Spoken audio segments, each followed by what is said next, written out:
Good morning, everybody. This is Stephen Pugh of the Home Bible College. It is August the 10th today, and we're looking at Psalm 97. Now, Psalm 97 and Psalm 98 both have the same subject. It's talking about that time in the world when God himself, in the person of the Lord Jesus, will reign upon the earth. Let's read it together. I have a number of fantastic verses which I'm going to highlight for you. But we'll start in Psalm 97 verse 1. It begins, "The Lord reigneth. Let the earth rejoice. Let the multitude of the isles be glad thereof." Now, there is no sense today in which God reigneth upon the earth. And where it mentions the Lord reigneth, then that's referring to the Lord Jesus, because the Lord Jesus is not only the King of Kings, but he is the judge of the wicked. And we're going to see that. We're going to see that in these two Psalms. The Lord reigneth. Let the earth rejoice. Let the multitude of the islands be glad in this.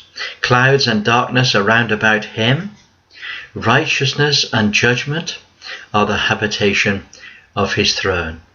You see, when the Lord Jesus Christ comes, going to be two features: righteousness and judgment. He's going to do that which is right in this world, and he's going to bring judgment upon the wicked. That's the features of the reign of the Lord Jesus.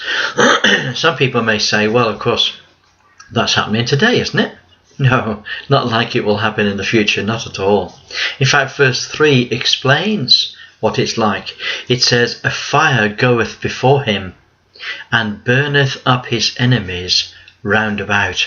Can I ask you, is there a fire going forth from the Lord Jesus as he's personally present in this world today, burning up all his enemies? No. His lightning enlightens the whole world. The earth saw and trembled. The hills melted like wax at the presence of the Lord, at the presence of the Lord of the whole earth. The heavens declare his righteousness, and all the people see his glory. Confounded be all they that serve graven images, that boast themselves in idols. Worship him, all ye gods. Zion heard and was glad, and the daughters of Judah rejoiced because of thy judgments, O Lord. For thou, Lord, art high above all the earth. Thou art exalted far above all gods. Ye that love the Lord hate evil. He preserveth the souls of his saints. He delivereth them out of the hand of the wicked. Light is sown for the righteous, and gladness for the upright in heart. Rejoice in the Lord, ye righteous, and give thanks at the remembrance of his holiness. So, outside of the church, this is way outside of the church, of course, but in the world, when the Lord Jesus Christ comes to reign, he's coming to take hold of this world, and he's going to bring about righteousness, and there's going to be holiness, and he will be known for his fierce judgment upon the wicked. He delivers them out of the hand of the wicked, those that love the Lord, and those that hate evil. He preserveth the souls of his saints, that is, the living mortal lives of those that are holy. He preserves them, and gladness for the uprightness in heart. Rejoice in the Lord. Who? Those of you that are righteous, and give thanks at the remembrance of his holiness. Wow, this is way outside of our current experience. This is the time when the Lord Jesus Christ comes to establish his kingdom. Now, when we go to Psalm 98, this is what it says. I've called it, God rules the world. But of course, the person that rules the world is the Lord Jesus. He's the person of the Godhead who sits upon David's throne. I sing, O sing unto the Lord a new song, for he hath done marvellous things. His right hand and his holy arm hath gotten him the victory. The Lord Jesus is going to be victorious. He will conquer all his enemies. He will bring righteousness and peace and blessing upon all the world, and all the wicked will be destroyed. Verse 2. The verse 2 says, now this is not history. This has never happened before. This is prophecy. The Lord hath made known his salvation. His righteousness hath he openly showed in the sight of all the heathen. He hath remembered his mercy and his truth toward the house of Israel. All the ends of the earth have seen the salvation of our God. Now there's a number of things coming out in this passage. What the Lord Jesus is going to do when he comes to reign, he's going to gather Israel that were once scattered amongst all the nations. In the farthest islands the Jews are scattered. The Israelites are scattered. He's going to gather them all by angelic means. He's going to bring them into the land. There will be such a gathering, and all the people of the world that are not Jews will see it. They'll see the regathering, and they will see what the psalmist calls the salvation of our God. He's going to save his people. He's going to gather the house of Israel and bring them back into the land. Verse 4, make a joyful noise unto the Lord, all the earth. Make a loud noise and rejoice and sing praise. You see, the reaction of all of the nations of the world is going to be this: to sing the praises of the Lord. That is what the reaction is going to be. And the psalmist says, sing unto the Lord with a harp, with the harp and with the voice of a psalm, with trumpets and the sound of a cornet. Make a joyful noise before the Lord the King. That's the Lord Jesus.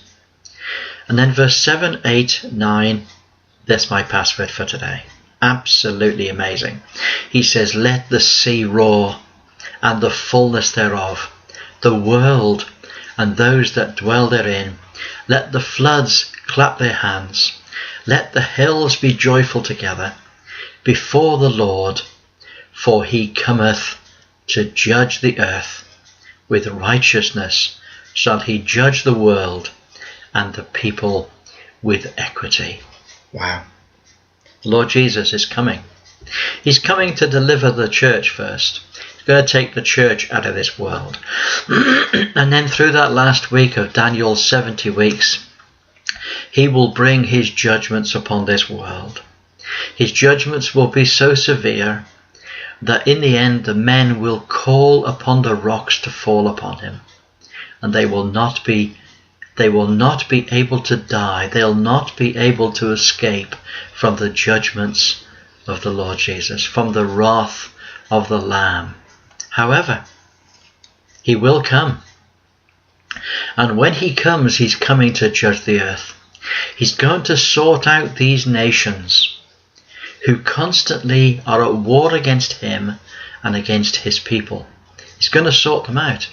There will be some nations in this world that will cease to exist entirely. We can talk about those another day. Some nations will be wiped off the face of the earth completely and never exist ever again. Wow, that's what you call the judgment of the Lord. And all the sea and the floods and all that dwell in the earth and the hills will be joyful together. The whole of creation will rejoice at the coming of the Lord Jesus. Why? Because he's going to judge the earth. You say, what a terrible thing. No. The judgment of the earth is a great thing. It is a great deliverance, because with righteousness He will judge the world. In other words, he will set things right in the world. He will put matters right. He will deliver the oppressed. He will stand up for the poor. He will feed the starving. And he will bring down the evil. He will bring down the money men and women. He will bring down those who make money out of the poverty of the poor. He'll bring them down. He will destroy the wicked, and those that hate him will be completely taken away. The Lord cometh to judge the earth. With righteousness shall he judge the world, and the people with equity. He will be perfectly fair. You see, all judgment has been committed unto the Son. It is the Lord Jesus himself that is the judge of all men. And how fitting that is, because the Lord Jesus himself, he's a man amongst men. And he understands fully all that any man ever goes through. He understands it all. He's been through it all. He understands perfectly. However, he is God himself, and he will come to judge the world. These are stupendous scriptures, aren't they? Well, God bless you. Look forward to speaking to you again tomorrow. Have a wonderful day. Bye for now.